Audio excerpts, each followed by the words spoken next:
Hello, ladies and gentlemen. Welcome back to the channel. It is the Esports World Cup for chess 2025. It is the last chance qualifiers. We already know 12 players that have qualified as a result of their Champions Chess Tour performances. There are over 90 players seeking to secure one of the 4 final spots. There are huge names going around. Hans Niemann, Levon Aronian, Vincent Keimer, Pragdananda Ramesh Babu, Anish Giri, Nihal, Sarin, all of these types of players. So we're going to get right into it with Game 1.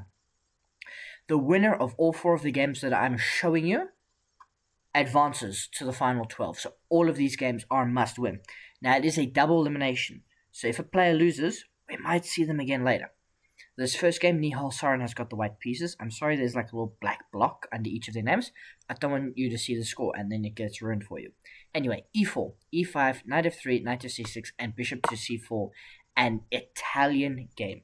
Knight to f6. Now if it was me, I would be going for the knight attack, looking for like fried liver stuff with the bishop and the knight. But, you know, they don't play that. They play d3, bishop to e7, castles, castles.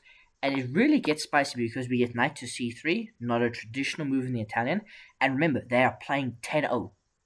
10 plus 0. So there is no bonus time. a4, bishop to g4, h3, bishop to h5, bishop to e3, and then knight to d4. A blue arrow has appeared on the board. That's not me. I'm not making that error. That is like an only move now for Nihal Sarin. He must play bishop takes knight. Otherwise, he's going to be worse.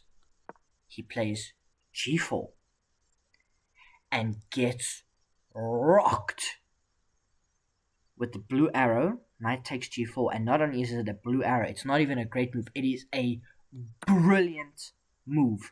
Move 10, Andrei Esipenko, brilliancy. Knight sacrifice. Now Nihal Sarin must, if he is to stay level, take the knight in the center of the board. He doesn't.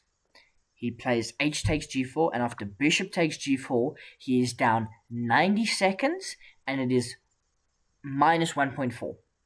It is only minus 1.4 because Andrei Esipenko has invested some material. He now chops the knight. He has to, otherwise he's losing his knight on f3. We get takes, and now the knight jumps to the center, knight to d5. But bishop to g5, and the pressure is mounting on Nihal Sarin. But let me explain to you how easy it is to go wrong in this position, right? Black has to play perfectly because you've given up a piece. You have gotten a couple of pawns, but I hate to point this out to you. This g file is open. King to h1, rook to g1, and it comes back to you. So you have to be so careful. We get king to h1, we get c6, kicking the knight out the center. But no, we don't. Rook to g1. The counterattack. Now, the only winning move here is to play bishop takes f3. You would play bishop takes f3, queen takes f3, cd5, and bishop d5. And this is the position that the computer wants you to play. And this is the only way black can play and still have an advantage. But Andrei Esipenko enjoys the pin and plays h5. And you can see the blue arrow on the board. Nihal Sarin can save this game if he sacrifices the rook for the bishop. And he does. Rook takes g4. Look at Nihal Sarin's time. He is down to 3 minutes and 45 seconds. He is 4 minutes down on Esipenko, who plays h takes g4, and now we get knight takes in the center of the board. Takes. So, Nihal Sarin is now down an exchange. Andrei Esipenko is up the exchange. Pawns are equal. As stupid as it looks, the pawns are equal. Black has a rook for a knight. But I am telling you now, this game is far from over, because these are endgame pieces. I hate to break it to black, you're going to be under attack in a moment. Like, it is all coming this way. You have to defend so accurately. And bishop to f6 is the wrong way, because knight to f5. And after bishop takes b2, that is too slow because you can play the unbelievable move, and for the second time in the game, you can sacrifice the rook with queen takes g4. And you would say, why? That doesn't even threaten mate. Because you can see the threat. The bishop's protecting. Can't I just take this? No, because you get hunted. Like knight to h6, king to h7, and just like knight takes f7, and you lose. Goodbye. Game over. So after queen takes g4, we get queen to f6 by rook g1, rook ac8, and queen h5, and Nihal Sarin wins. He is through to the finals, but what a game. They played a 4-game match. This was the only decisive result. 3 other draws, but oh my gosh, just look at this game one more time. It was just a simple Italian that turned spicy in a flash with knight to d4, which started it all. g4 was a mistake. Knight takes g4, sacrifice of the knight. A brilliant move for Esipenko. And we got a couple of mistakes.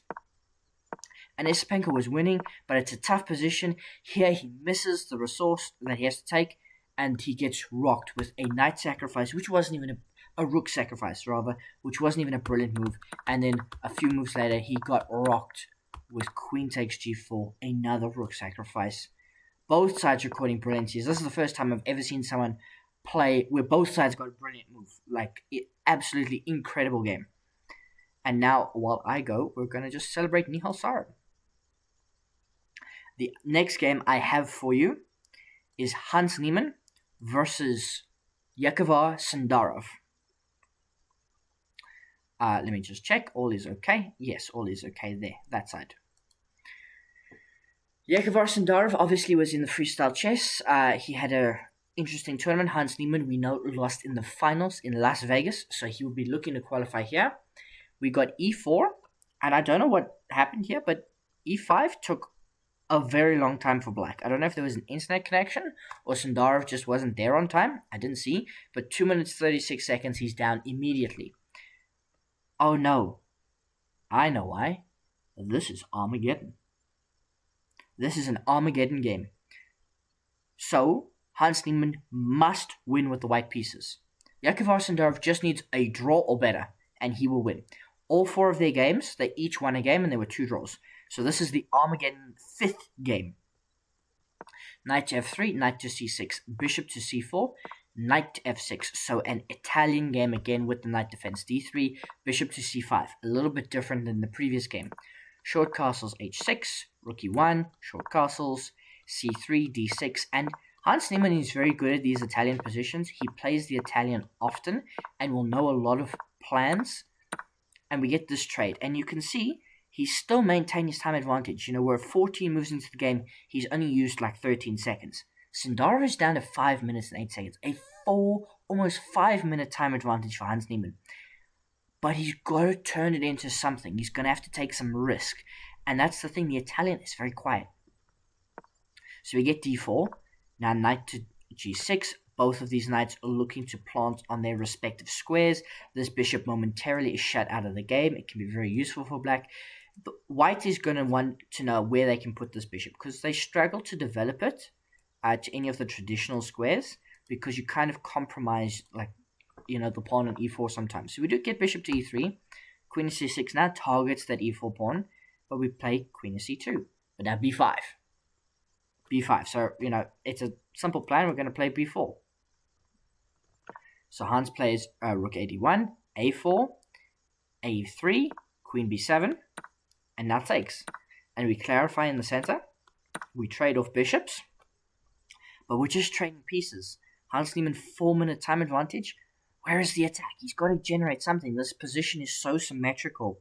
Like the knights and the pawns all on the king side of the board, all the same. The only difference is on the A through D file. So this is only where the difference is, and it's not much, because it's the same 3 pawns. Where they're placed is slightly different. But I mean, there's a queen rook and queen rook all on the same side of the board. All the rest of the pieces on the king side. So where does the crinkle come? So we play c4 by b4. We play c5, and now queen b5, and now rook c1, but rook a6, and rook e d1, b takes a3, a takes b, B takes A3, queen B3, looking for a queen trade. Rook D3, queen takes C2, rook takes C2. Now we're heading for a bit of an endgame. And the question is, are any of these pawns going to be weaknesses that either side can exploit? Rook B8, rook C4. We're putting pressure. Rook to B3 though. I hate to break it to you, you can't take that. Because takes, if you go behind, I win this pawn. That's the big thing. So we have to play rook C3 and rook B1 check. King to H2, rook A8. How do you break through? How do you break through? 6 minutes. He's got almost a 3-minute time advantage. How do you break through? Where is the weakness? And now he plays knight to D2. It's a retreating move, but it's the wrong direction because simply you have rook to B2. And you'd say, well, what's the big deal? I've got like knight G to F1 protecting the knight. I don't even have to move it. Yeah, but now now you get knight to F4, which hits the rook and starts questioning the integrity of some of these pawns, and you're jumping into E3. E2 rather, not E3, which is going to put pressure on this rook. And where does it go? So we get rook to F3, but now rook to A2. Rook C4, knight to E6. Black is better. Rook to D3, knight to F4 again. And now rook D8, not even a repetition. We get knight B1, rook A1. Now the knights are tying themselves together, which is never good. Black is just substantially better. Rook to A2. The knight retreats, rook A1. And Hans Niemann is forced to repeat moves. Oh, sorry. I don't get a repetition. Rook takes A4. Rook D takes D2, and we get this position. And rook C4. Now, Hans Niemann is worse. Sorry. What happened here is rook A2. Black shouldn't repeat because they're better. And I think here Hans Niemann could have claimed a draw if he played knight G to F1. But he has to play, this is the best move. The best move is to repeat the position. But he plays rook takes A4 because he has to continue the game to continue to play. But we get now this rook sacrifice, kind of. We get 2 pieces for the rook. And now Hans is going to try and push through the A-pawn. It's not going anywhere. The knight is going to get back. The knights get back and cause all sorts of problems. And the pawn, after we secure the knight, it drops. And there's nothing you can do. You are not going to win this game as Hans Niemann. I mean, you're not even going to draw this game. But it's all Javokhir Sindarov needs. We are going to win the pawn. We're going to repeat moves. Rook to A6. A repetition, which means Javokhir Sindarov has won. And he too is going through to the main event of the Esports World Cup 2025. Now, we go into the losers bracket. Losers bracket. And we go to Hans Niemann again. He is now playing Anish Giri. Hans Niemann, Anish Giri. Now, the story behind this game is game 3. Hans is down a game. Okay? All Anish Giri needs is a draw. Hans has got the white pieces again. So he once again goes for his tried and tested Italian. I know it's kind of a repetition, but I just want to show you how Hans really does play these positions. Knight to F6, D3. So a slightly different version of the Italian. Because we get bishop to E7, now knight to C3. And, we get a slightly different structure. We get something slightly similar to the Nihal Sarin game, but it pans out a bit different. So Anish Giri won the first game. They drew the second. So this is the third. They're 4-game matches. But it's first to 2.5. And Anish Giri's got 1.5. Is that right? Yeah, so I suppose Hans doesn't need to win this game, but he can't afford to lose it. Sorry, I needed to get my maths right there. Bishop to A2, knight to E6. It's an Italian. It's a very maneuvering game. We kick out the bishop. So you can see we're now playing a slightly different position. Because you can see Anish Giri has planted his knight. It doesn't have too much mobility at the moment. His bishop is kind of passive. But his queen is, going this way. And there could be some threats in the future.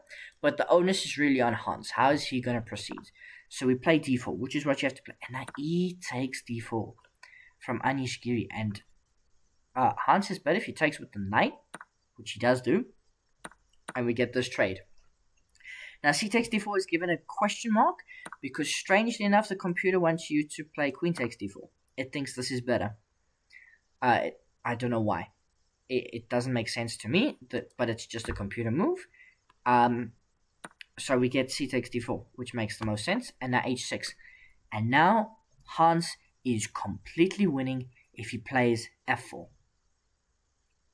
which he does play. Hans Niemann is officially completely winning against Anish Giri and will level the match. And I will show you another game of Hans Niemann, because why not? Bishop to h4, and now rook e2. Queen d7, f5. Bishop to h7. Bishop to f4. King to h7. And we are breaking through down the middle of the board. Not just targeting the king, but targeting the center of the board. Trade. We ignore a queen trade. And now queen to f1, allowing perhaps e6 with the discovery on the queen and opening up the bishop to target the f7 pawn. Queen to b6 check, and we block with the bishop. And now queen b5, which is an interesting move because it kind of temporarily paralyzes the rook, because the last thing you would want to do here is trade queens. So we get bishop to d4, but now rook a d8. And rook e4 is a miss. The best move here for Hans is this shocking move a4. Because it's a poison pawn. You have to take it, but then something like, bishop to c5. Nope, not bishop to c5. What? Queen takes d4? It says bishop c5. Oh, bishop c5. Wrong bishop. I went bishop to c4. So bishop to c5 there, and then you're threatening various points to take the pawn. I think that's the main idea. Sorry. But he misses it. Rook e4, and now queen a5. We drop the bishop back, and now check, and here. Hans is still better. Make no mistake. Queen a5 was a slight inaccuracy from Anish. But how's he going to continue with this attack? Because his king is it's a bit weak there, brother. And I know Hulk Hogan has just passed away. Deepest condolences to his family. Brother, what are you going to do about this? Your position is holding on by a thread. You are attacking, but maybe your attack is not everything. So queen f3, queen c7, a4, b6. Because the thing is, you struggle to get an effective attack going, because you can push these pawns, but you're only making your own king weaker. Your rook struggles to end the game because it can't go to any of the helpful squares on d1 or e1. I suppose it can go to f1, but your queen might want to use that square to get in along the light squares. So it's tricky. So how's Hans going to do this? Bishop to c4, rook to d7, and now rook to e2, rook fd8, rook f1. And now we get bishop to g5. And, the rooks just can't get in. Just. Suppose they can go down to d1. So we get rook ef2, which is not a mistake, but a step maybe in the wrong direction. Bishop to h4, and now rook e2. And Hans can get a draw, but then he's got to really push in the last game. He'd much rather massage an advantage here. Bishop to g5, e6. He goes for it. Now this bishop is open towards the king. This bishop is activating. There's going to be a breakthrough maybe on the back rank. F takes e6. F takes e6, rook e7. How is he hanging on? Now, you have half a mind to sack your queen, but it doesn't work, unfortunately. Because let's say here, you would get this trade, but the bishop would come back. And the king has just enough escape room, and you don't have enough. So we won't get that. Rook e7, bishop to e5, hits the queen. Queen's got to drop back, but now the pawn's under pressure. So we play king g3. Bishop drops back. How are we going to protect the pawn? We're not. We're going to counterattack the bishop, which is almost trapped. It's still defended, but it's got to go to d2. And now we can play, oh my gosh, bishop to f6. Very simple idea, right? You can't take this. If you do, you'll lose in quick fashion because, takes. And you might want to say like rook g7, but then something like rook takes d2. And you lose because you would take, and then I would go here. And you lose too many things. So that's a poisoned bishop, can't take it. Giri finds this out, and you can see the time is very balanced. Hans, it's not an armageddon. So, queen to d3 now hits the bishop. Both bishops hang. But no, rook to d8. Queen f5. I'm just telling you now, Hans Niemann is completely winning. He has been completely winning this whole game. But he hasn't found a knockout yet. Queen f5 is almost there. bishop to h7. Queen e5, almost there. Takes, now we play rook takes, threatening discoveries. But rook to g7. Rook f7. Queen b8, oh my gosh, clutch move. Forcing a queen trade. And now we grab the bishop. Takes. Hans is completely winning. He's not up a piece. He's not up a piece. It looks like it for a moment, but he's got a pawn. That's just going to promote. Like you play like rook e2, rook e8. You know, he's up a pawn. Completely winning. His king's advanced. King g7, rook d7, bishop to e4. We take the pawn. We queen. Because, you know, the king's like on the back rank. We defend the bishop. We take. We get to an endgame. We're just up a pawn. Like, this pawn is going to cause problems. We've got, you know, potentially outside pass pawn. It's same kind of bishops even. So even if you trade the rooks, it's probably winning. Rook f2. King e7. Rook e2. King d7. A mistake from Anish. King to f4. Rook d4 check. King e5. King e7. Bishop to e6. Rook to d4. Bishop to d5. Rook to d4. Bishop to f3. Oh no, Hans has thrown it away. Instead, what he should have done here is just gone bishop to e4.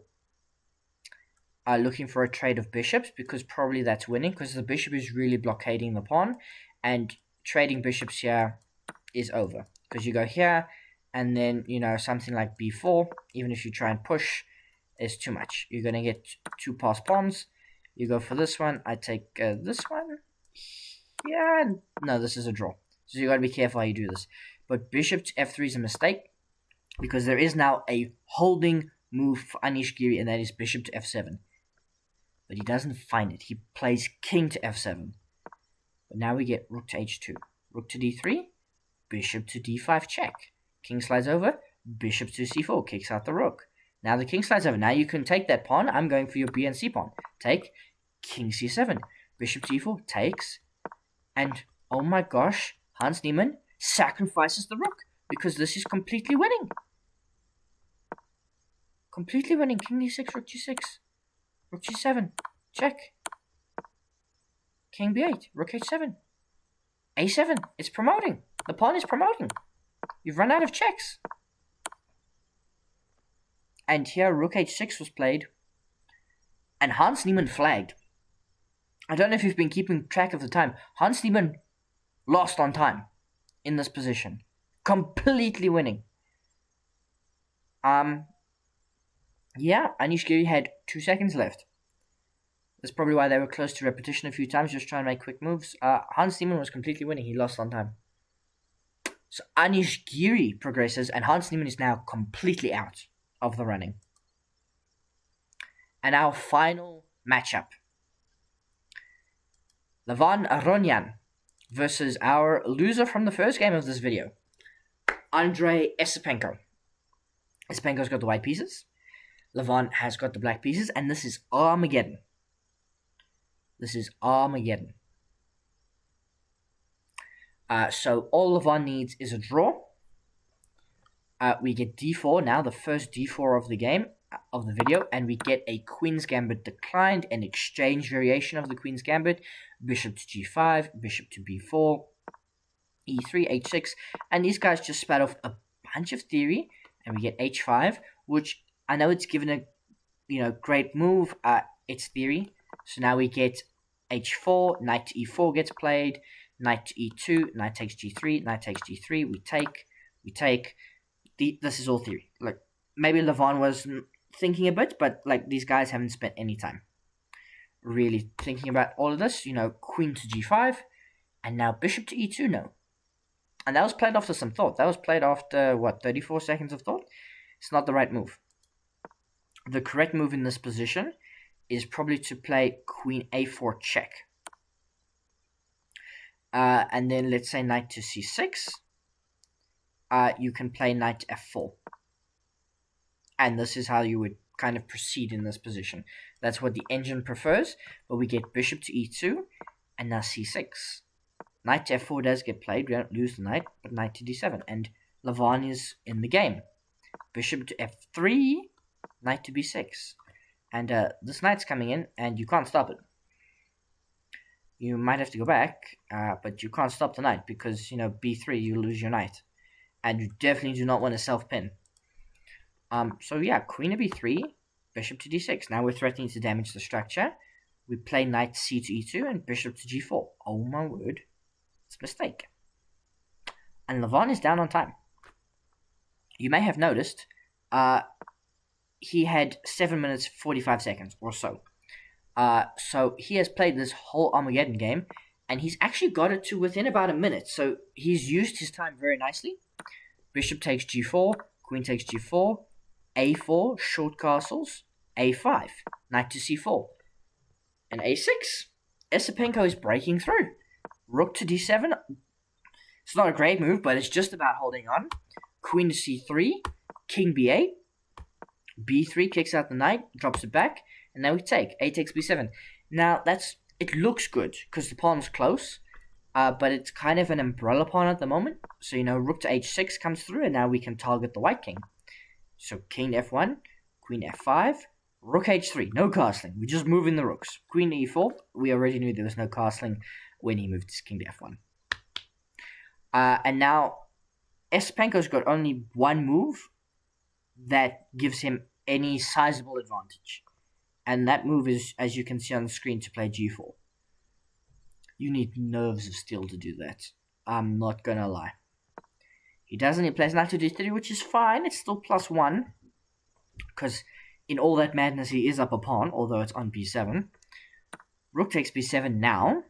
And now knight e to f4. So we switched which knights are on which square. Knight to d7. And this is just a crazy position. I would give the edge, despite what the engine says, to black. Because I think this king's safer. Because you've got a rook here that stands and puts pressure on b3. It guards a7.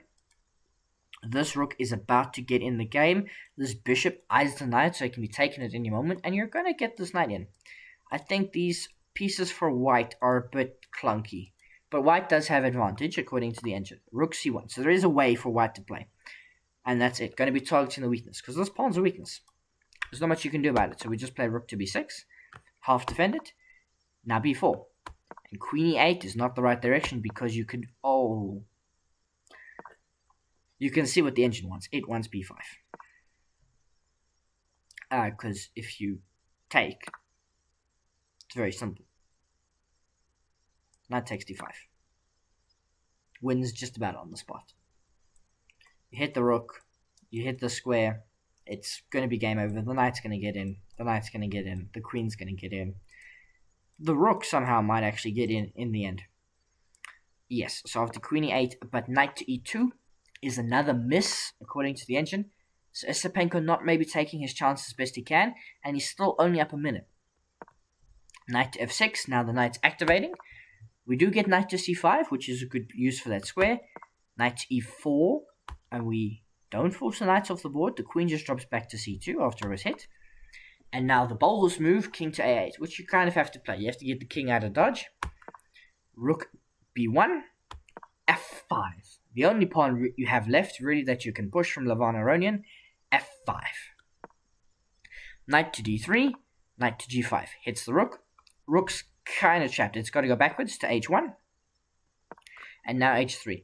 And I told you, black's attack plays itself. You've got enough pawns to check forward, and you never really get at the black king. So we take, rook takes. Maybe not the best move. You probably should take here. I mean, you don't even have to take it. You can probably play knight to f3. Because you're threatening all sorts of things. You're covering all sorts of squares. And the queen just gets in, right? And, the bishop's coming in. So probably you don't even have to take that pawn. Levon decides to take it, and we trade the rooks. But now, knight to c5. And here, the best move is to just continue with the attack. Play f4. You continue to try and shred open the position. If takes, you just snap take. The queen's going to get in, and you're going to be fine. Instead of that, Levon, he's got a couple other moves. He plays queen h5. Oh, he plays queen h5. He effectively goes all in. He's going all in. Now, this loses two moves. It loses to knight to d7, and it loses to knight to a4, both of which intend to remove the rook from this pawn, and then the queen will then take. So we get knight to d7. Queen f3. I mean, that's the only move. You've got to leave the rook to hang. So we take with check. King moves out the way because you can't take the knight. You cannot take this knight. You lose. In short order, queen takes c6, like king b8, queen takes d6, it's over. Like king c8, we take the bishop, probably? No, bishop hangs mate in 1. Got to be careful. So, probably like rook c1 check. Yeah, rook c1, king d7, and now queen b7. And you hand the king to infinitum. So, yeah, you can't take the knight once it captures. So we've got to come forward to protect c6. Now we do get knight to g1, which looks to trade off knights.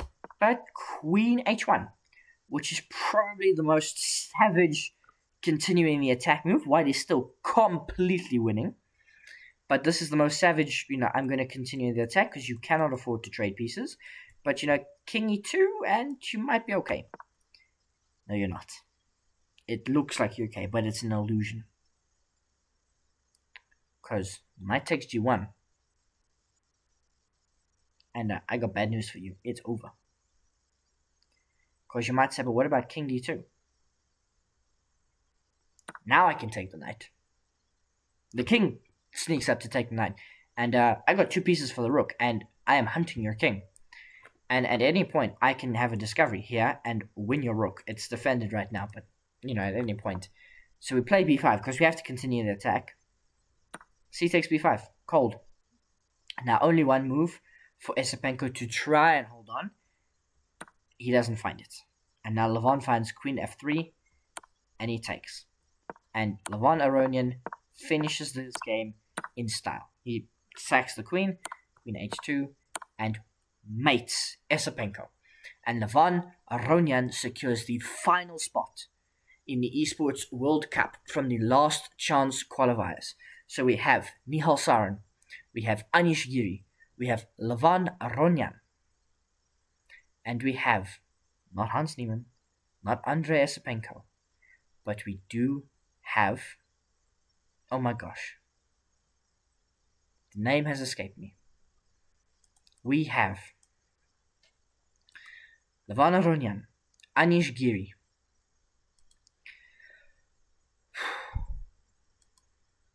Nihal Sarin, and Javokhir Sindarov. Oh my gosh, Javokhir Sindarov. I sing his praises all the time. I need a sip of cream soda. What a brain fart. Anyway, Javokhir Sindarov, Nihal Sarin, Levon Aronian, fresh off his win from Las Vegas, and Anish Giri all make up the final 4 spots for the Esports World Cup, and they will be joining the likes of Magnus Carlsen, Hikaru Nakamura, Fabiano Caruana, Yanni Pomnishi, the list goes on and on. Those 16 players. The groups begin on the 29th of July, so in 2 days' time. From when I'm recording this on July 27th. Tomorrow's my brother and my brother and my mother's birthday. Not my sister. I don't have a sister. My brother and my mother. It's their birthday. A video tomorrow will be out about the Women's World Cup. And yeah, it was good. I hope you enjoyed the video, and I will see you when I see you.